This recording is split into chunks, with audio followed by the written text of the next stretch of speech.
আচ্ছা আবার বানাবো, এর আগেও বানিয়েছি, আজকে আবার বানাচ্ছি। এই দেখুন, দেখেছেন দুর্দান্ত। আজকে কিন্তু সেই বড় বড় চিংড়ি, দেখেছেন একদম ফাটাফাটি রেসিপি। আর এই যে আর কি না, এই যে দুটো আম পুড়িয়েছি, যেমন যে টক খাবেন তেমন করবেন। পেঁয়াজ রসুন সব পোড়ানো হয়ে গেছে, আদাও পুড়িয়ে নিয়েছি। দেখেন এগুলো সব কেটে নেবো। এই যে ধনেপাতা কাঁচা লঙ্কা এগুলো সব একসঙ্গে আমি বাটবো, সব কিছু দিয়ে দেবো।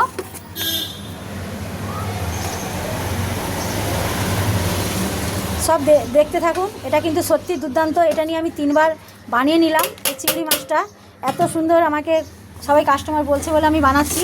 এবার পেঁয়াজটা আমি এটা ছাড়িয়ে নিয়েছি, খোসা শুধু পুড়িয়েছি কিন্তু তাও দেখুন আছে। এটা ছাড়িয়ে নিয়ে কেটে নিয়ে সব কিছু দিয়ে আমি একটু বেটে নিই, ছাড়িয়ে নিয়ে দেখতে থাকুন।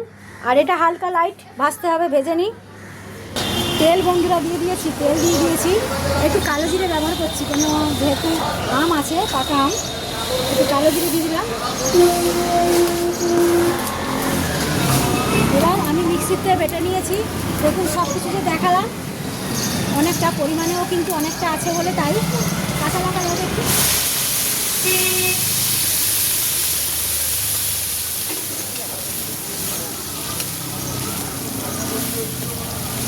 ওরা আছে মনে জানেন তো, আধা রান্না হয়ে গেছে, এই জন্যেই। এর সেন্টটাই আলাদা, এত সুন্দর সেন্ট বেরোয় বন্ধুরা, না একবার খেলে না বিশ্বাস করবেন না। আমি কতবার বানিয়ে নিলাম, একবার দুবার কাস্টমার, মানে অল্প অল্প বানাই, বেশি বানাই না, অল্প অল্প একটু একটু করতে থাকি। আচ্ছা বন্ধুরা দেখেছেন, সামান্য একটু হলুদ দিলাম, কেননা জানেন তো এটা তো এমনি হলুদ ছাড়া রান্না করতে নেই, যে আর চিংড়ি মাছে কিন্তু হলুদ দিয়ে ভেজে রেখেছি। লবণও আন্দাজ বুঝে দিয়ে দিলাম।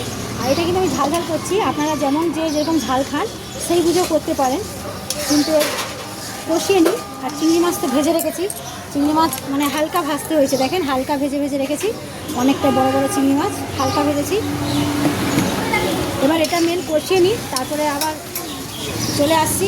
যদি ভালো লাগে রান্নার এই ভিডিও, তাহলে বন্ধুরা পাশে থাকবেন, একটু লাইক কমেন্ট শেয়ার করবেন।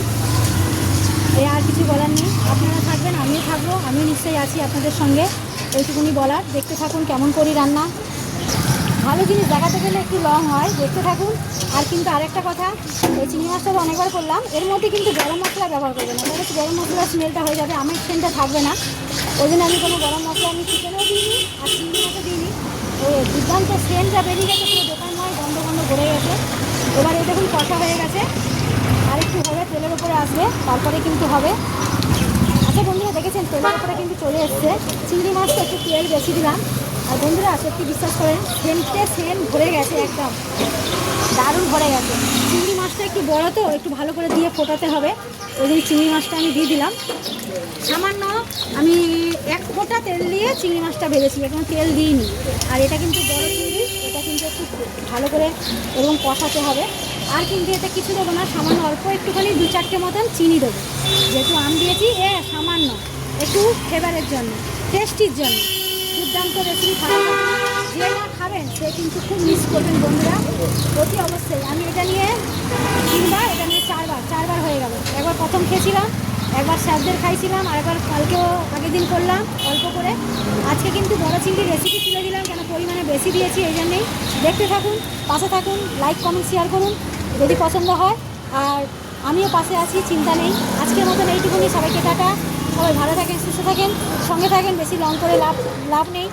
চিনিটা একটু দেখিয়ে দিই, চিনিটা একটু দাও তো, দেখুন চিনিটা দাও তো, চিনি দিতে এটা চিনিটা পরিমাণ কতটা দেবো দেখিয়ে দিই। দেখেন চিনিটা বড় দানা চিনি, এই দেখেন সামান্য একটুখানি, ধরে নেন ছোটো চামচের 1 চামচ মতন। যেহেতু ফ্লেভার, এটা ফ্লেভার আসবে আরও ভালো, টেস্টি, মুখের টেস্ট আরও সুন্দর লাগবে, খেতেও দুর্দান্ত লাগবে। আচ্ছা এইটা কিন্তু আর কোনো কিছু দেবো না, কেন অন্য কিছু দিলে ওর সেন্ট অন্যরকম, এই যে স্মেলটা আছে সেই স্মেলটা থাকবে না, কেটে যাবে, অন্যরকম হবে। সবাইকে টাটা, সবাই ভালো থাকুন, সুস্থ থাকুন, সঙ্গে থাকুন।